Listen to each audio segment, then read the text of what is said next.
back to Sprague Homestead. So today we're going to do something a little bit different than our normal Raising Meat Rabbit series. This video is specifically being made at the behest of Liz, one of our county superintendents with 4-H, on how to feed market pens. So this is going to be kind of tailored to our FFA and 4-H kids. For those of you that are growing meat rabbits for your homestead, though, there's a lot of valuable information in here. You'll see kind of at the end some things that you probably aren't going to want to do, but it's worthwhile for watching for just anybody who wants to raise meat rabbits. So the very first thing that you need to know about raising meat rabbits, and the most important part of a feeding program, and nobody ever believes me on this, number one is water.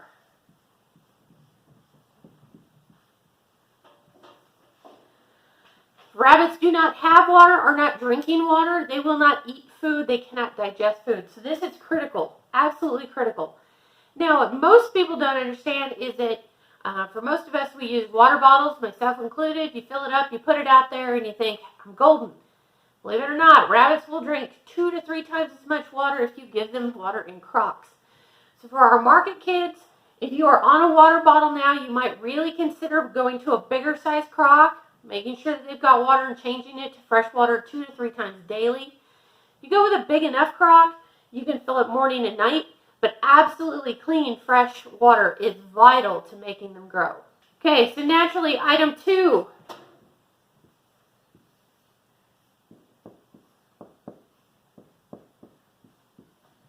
Is the feed itself. Seems like a no-brainer, right? But we'll get into number 3 and number 4, and you'll kind of see why that's a big deal. So on feed, when you're growing market rabbits or feeders to butcher yourself, absolutely the biggest thing that you're looking for is protein level. Now, most rabbit feed comes in 15, 16, 18. I've even heard of 17s, 19s, and 20s.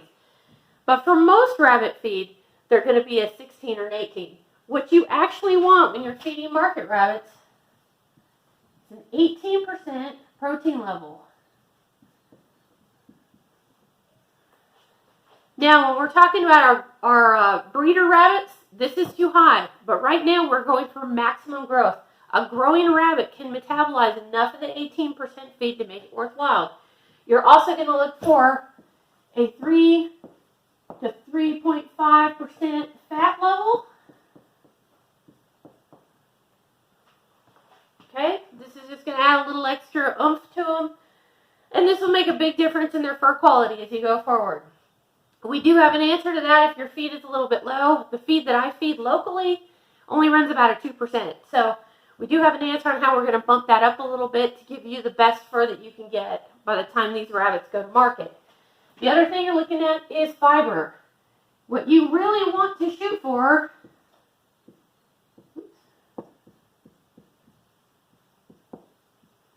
is 20% fiber. Now, a lot of feeds used to come in 20%. And now what I'm seeing is a lot that run about 18%. So we've got a way to bump that up a little bit too. Fiber keeps you from having gut issues. So this is really important to have a good fiber count. Okay, so the third thing you need to know about feeding rabbits for market.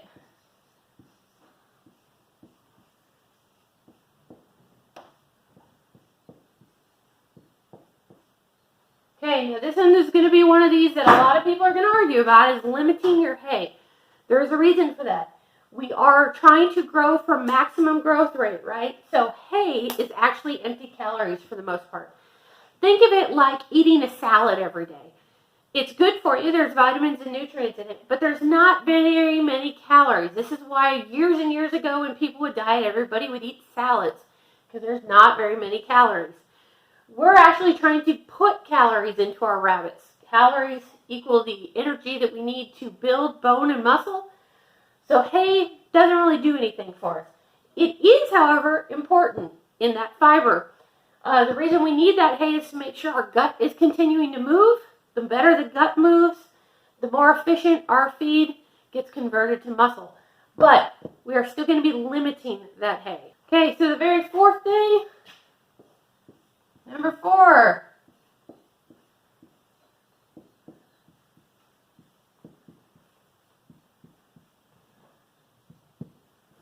No treats. I know a lot of the kids, especially when you're growing these out, and some of the younger market kids like to give grass, they like to give veggies, they like to give a lot of treats. You are hurting yourself in terms of growth. What it does is it unbalances the feed. Remember that feed companies actually build their feed to be a complete ration. So when you throw in things like carrots, kale, lettuce, grass, you are upsetting that balance. Okay, so we don't want treats, with very few exceptions, which we'll talk about as we go through the feeding program. But no treats. I know that it's a bummer, but what we're trying to do is we're trying to get you to grow a rabbit that's as nicely built and is nicely filled out and has reached its full potential by the time we hit market. Okay, so these are the 4 rules or laws of a feeding program. So let's go through and actually look at what our feeding program is going to look like. So your market rabbit feeding program is really going to start at weaning. Now this will depend a little bit on whether or not you're weaning the rabbits yourself, if you've actually done the breeding, or if you're getting them from a breeder. But most of the time, we're going to be weaning these rabbits a little bit on the young side, right? So we're going to be weaning somewhere between 5 and 6 weeks old. Now, 5 and 6 week old rabbits are pretty young. The digestive tract is not as developed as we would like to see. So the biggest thing, what you're going to do here is you're pretty much going to start with just pellets, right? So whatever your feed is, and what I like to do is I like to go ahead and just fill the J feeders. So for the first couple weeks, we're going to go full J feeders of feed. Okay, so we're also going to do something a little bit different. In the morning, when you go out to feed, because basically to do a nice market pen, you need to be feeding your rabbits twice a day. 5 to 6 weeks, full J feeders feed in the morning. You are going to also give them up to 1/8 of a cup per bun, or up to no more than half a cup in a pen, depending on how many rabbits you have, of old-fashioned oatmeal.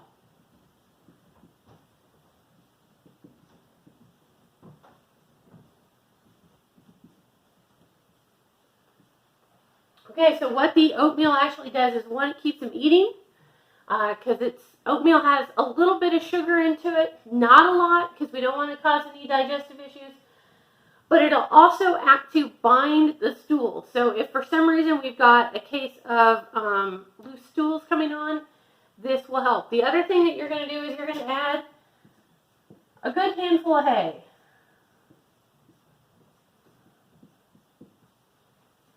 Okay, now this needs to be grass hay, not alfalfa. Alfalfa is really high in calcium and can actually cause more harm than good. So all we're going to do is take whatever size your hand is, just grab a little handful of hay, Timothy, orchard grass, mixed grass, whatever it is, and just go ahead and throw that in for them and let them munch on it. Now at this point, you can keep a whole litter together if you are breeding them yourself. If you've got room, if there's 10 in a litter, you probably want to split the litter. But for the first 2 weeks, while we're most sensitive, you want to go ahead and keep everybody together to keep them from getting upset. But the big thing is, whatever feed they've been eating, keep the J feeders full and add a little bit of that old-fashioned oatmeal to make sure that we're binding up and not having any kind of digestive problems. I do not recommend that you put this in the J feeder. You need to have a separate bowl to where they can eat it. If you start mixing the additive in with the feed, you'll start getting digging. And as soon as they start digging that feed, we can no longer monitor what they're actually eating. And we don't want to do that. We want to keep them as close to balanced as possible. Okay, so when we graduate into the 7 to 8 week range, we're going to change things up a little bit. If you're feeding a full litter, this is now time to divide them. Separate cages are always best. So if you've just got a pen of 3 or just brought home 4 rabbits, if you can swing 4 separate cages, you're going to do the best with them because you can monitor the feed intake of individual rabbits. If you can't do that, at 7 to 8 weeks, we want pens of no more than 3.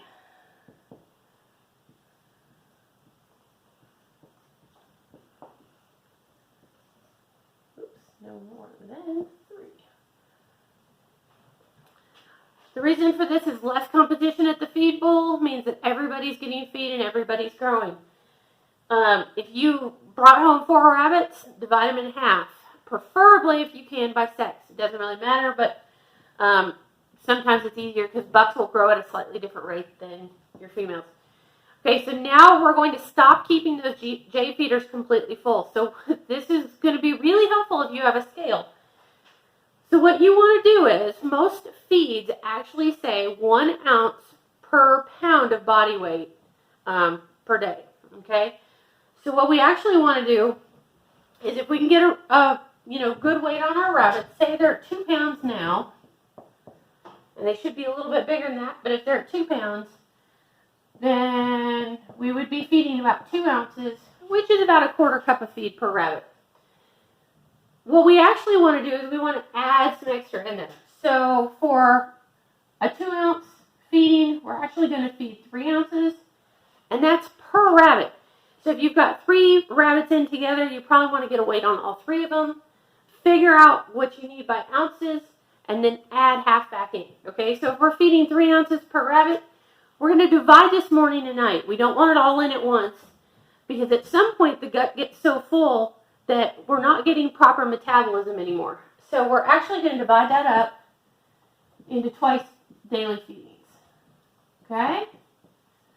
So if you're feeding 3 ounces, you're going to feed 1.5 ounces in the morning and 1.5 ounces at night per rabbit. Again, this is totally weight dependent, so figure out what your weight's going to be. The reason you want to have a scale is you're going to have a different, because they're growing. So you're going to have a different weight at 7 weeks than you will at 8 weeks. And we're going to continue doing this all the way through. So all the way to market, if you can weigh them weekly, you're going to keep adjusting your feed. The other thing that we're going to do is we're going to go ahead and continue the hay in the morning.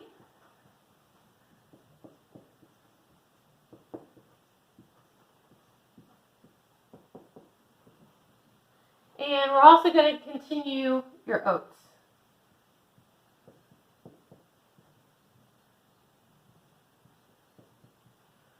But now we're going to cut this oats in half, so down to half.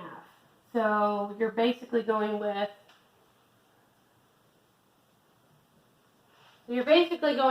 to about a 1/16 of a cup, which I know can be a little bit hard to figure out. But if you've got 3 rabbits in there, and they're all down to about a 1/16, then you're at about 4/16 or about a 1/4 cup. So you'll kind of have to do a little math on it.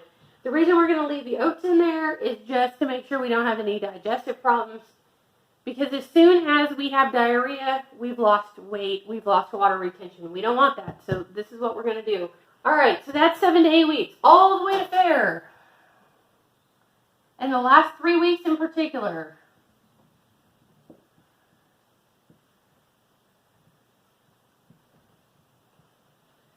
Okay, in the last 3 weeks, we should be growing our rabbits pretty well. We should be doing quite well with them. They should be nice and firm. We shouldn't be feeling a lot of bone. If at any point the rabbits are outgrowing your feed, meaning that they're feeling really bony, really leggy, and they dive into the feeders like they're starving to death, start increasing your feed. Go pretty gradually, but an extra ounce per rabbit at every feeding until they stop doing that. We want them hungry, but we don't want them starving. If they're starving, they're not growing. But in the last 3 weeks, we're going to add some black oil sunflower seeds.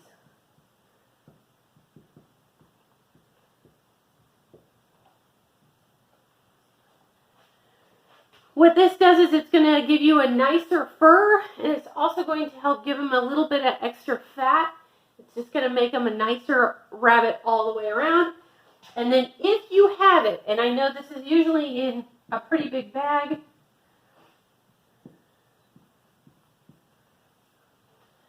you also want to give them, and this is per rabbit, 1 teaspoon of barley. And the reason that you're going to give barley, there's a lot of science out there right now that is showing that barley and the way that rabbits metabolize them actually causes firmer fleshing. So this is something that if you can get it, and I know that, like I said, in a big bag it might be hard to come by, but if you're feeding other animals on the farm, you may have it. A teaspoon of barley for every bun in the morning will help, supposedly will help with that firming of the flesh. Now, I used it here in my barn back a couple years ago when I was showing in the fall, and I did quite well with it. So it's definitely something to look at if you can get it. If not, black oil sunflower seeds, you can get them in pretty small bags. Make sure when you're looking for this, though, that you look at the bag and make sure that it does not say additional vitamins added. Some of them, especially if you get them out of the birdseed aisle, will have extra vitamins added, and we don't want that because then it's going to mess up what we've been feeding. So in the beginning I said, if the fat or the fiber wasn't high enough, remember we were going to talk about it. So we kind of have already. Adding your hay in the morning has increased your fiber count. Adding these black oil sunflower seeds and even your oats has bumped up your fat a little bit. Now if you started with a feed that was already at 3 to 3.5%, don't worry about it. You're going to increase the fat a little bit, but not enough to hurt your market pin. The biggest thing is keep that feed going. The reason we don't leave full J feeders for these rabbits from 7 to 8 weeks and on all the way to the end, what we don't want is contaminants in the feed. When feed gets dusty, dirty, bugs have been in it, rabbits actually eat less.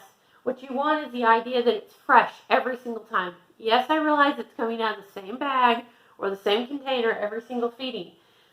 But in the mind of a rabbit, it's fresh, it doesn't taste stale, it hasn't off-gassed all day, and they're more likely to eat. So we definitely want to go with 2 feedings a day. Definitely want to do our hay in the mornings. And in the last couple weeks, we want to add this for nice fur condition. Now, as far as picking a brand of feed, that is completely up to you. What I would recommend is that you go and do your research, do a lot of reading on feed labels, and see what works best for you. But you definitely want to go with an 18% feed. If you're feeding 16 because that's all you have available, do not be tempted to add anything like calf manna or anything like that in to bump your protein up, because it actually is going to do far more harm than good. Calf manna can be kind of hard on young digestive systems, and what will happen there is we'll actually drop our ability to metabolize the feed, and we don't want that. So if all you can get is a 16% feed, run with it. I would still do all the same stuff.